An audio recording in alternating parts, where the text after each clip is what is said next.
নমস্কার, গুরু কি ভাই কে বললাম। আজকের আলোচনার বিষয় হচ্ছে বিবাহ বিচ্ছেদ।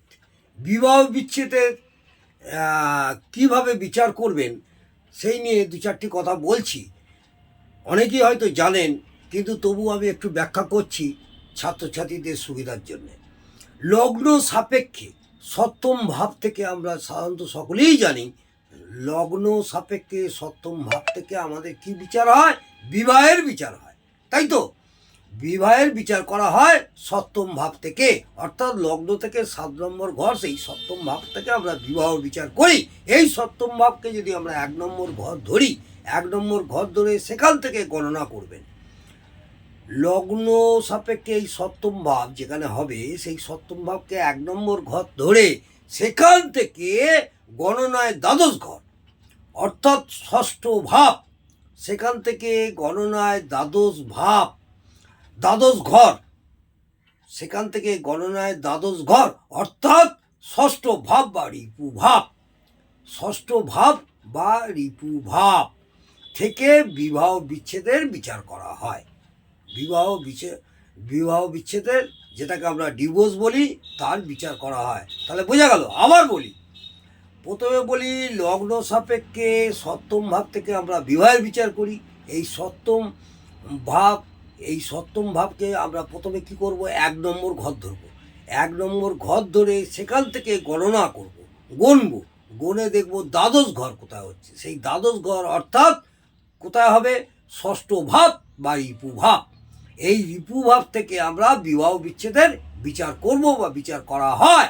ব্যাপারটা ছাত্রছাত্রীদের বোঝার সুবিধার জন্য একটু সরলীকরণ করে আমি দিচ্ছি।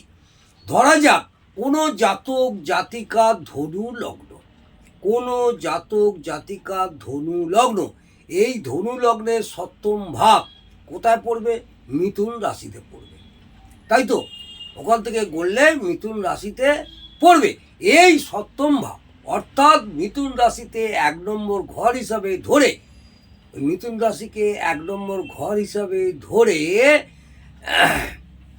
কি করব?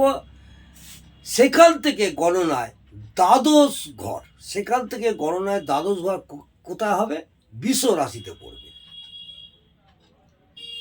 মিথুন রাশিতে যখন, সেখান থেকে আমরা সপ্তম ঘর থেকে আমরা গণনা করে দেখব, এই সপ্তম ভাব অর্থাৎ মিথুন রাশি থেকে 1 নম্বর ঘর হিসেবে ধরে সেখান থেকে গণনায় দ্বাদশ ঘর কোথায় হবে?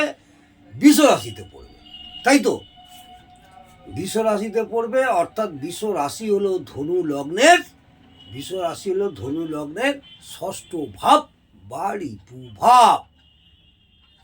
ধনু রাশি থেকে এবার গণে দেখুন, ওটা ষষ্ঠ ভাব হচ্ছে বৃষ রাশি।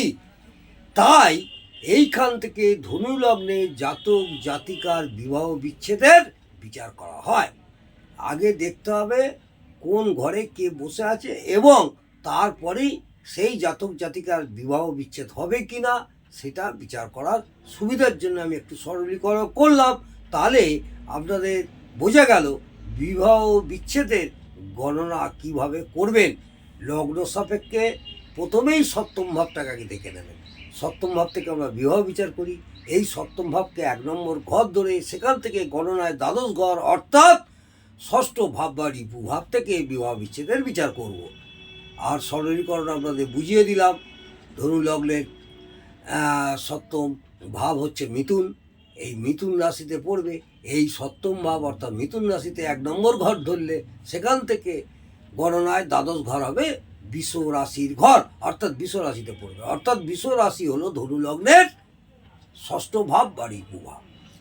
তাই এখান থেকে ধনু লগ্নের জাতক জাতিকাদের বিবাহ বিচ্ছেদের বিচার আমরা করব।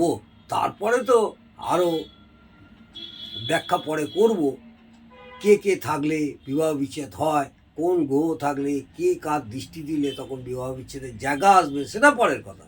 বিবাহ বিচ্ছেদের মূল বিচার কিভাবে করব সেইটা আপনাদের সরলীকরণ করে তুললাম। যদি ভালো লাগে অবশ্যই কমেন্টে জানাবেন, এবং একটা লাইক এবং সাবস্ক্রাইব করতে ভুলবেন না। জয় মা তারা। ভালো থাকুন, সুস্থ থাকুন, আনন্দে থাকুন। জয় জয় তারা।